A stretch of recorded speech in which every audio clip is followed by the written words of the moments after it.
Баршаңызға сәлем, біз бүгін осындай торт жасаймыз. Ең алдымен 150 грамм изомальтты ерітіп, ішіне 1-2 тамшы краситель қосып, жақсылап араластырып аламыз.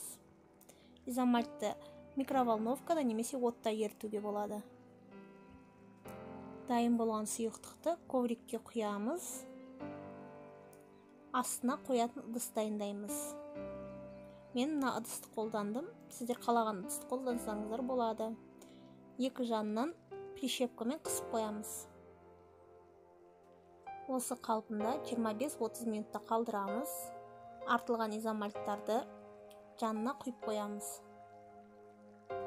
Еріген изомальтпен жұмыс істеген кезде абай болыңыздар. Ол өте ыстық болады, күйіп қалуларыңыз мүмкін. Міне біздің вазамыз кепті. Енді ақырындап сындырып алмай, силиконнан ажыратамыз.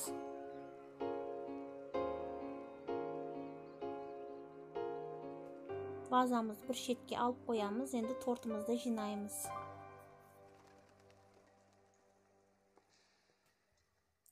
Мен классический бисквитті қолдандым. Біреуі шоколадный, біреуі ақ. Екіге бөліп алдым. Сүтпен пропитка жасап, крем жағамыз. Креміне классический крем-чиз қолдандым. Енді осыны жинаймыз.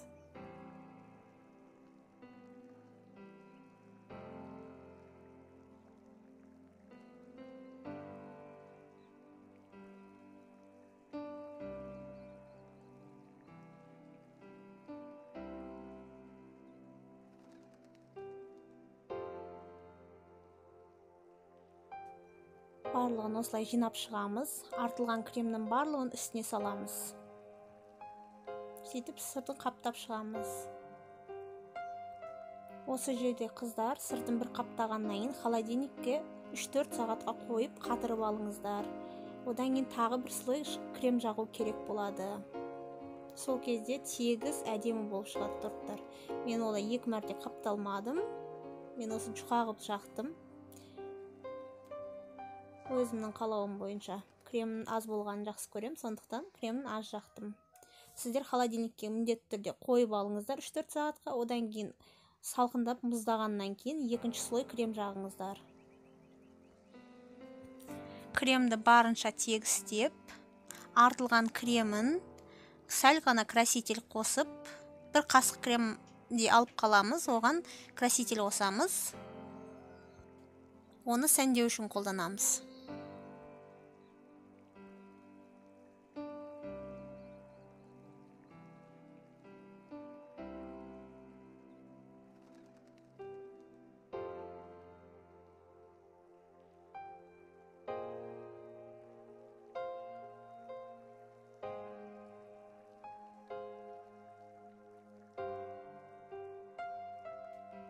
Міне менде артылған крем.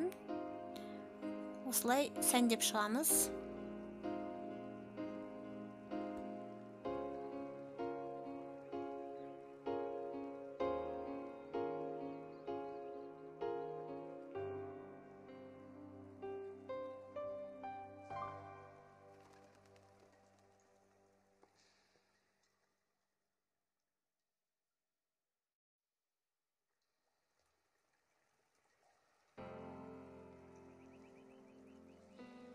Жаңа артылған изомальттарды шыны сияқты сындырып, тортты сәндеу үшін қолданамыз.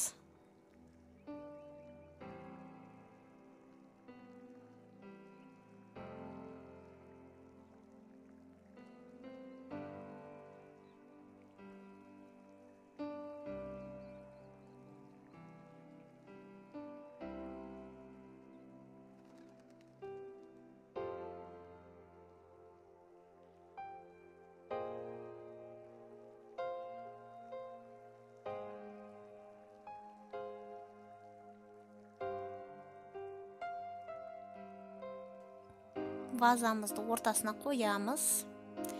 Вазамыздың шет-шетін гандуринмен арақты немесе спиртті араластырып, осылай жылтыратып жағып шығамыз. Сонымен біздің тортымыз дайын.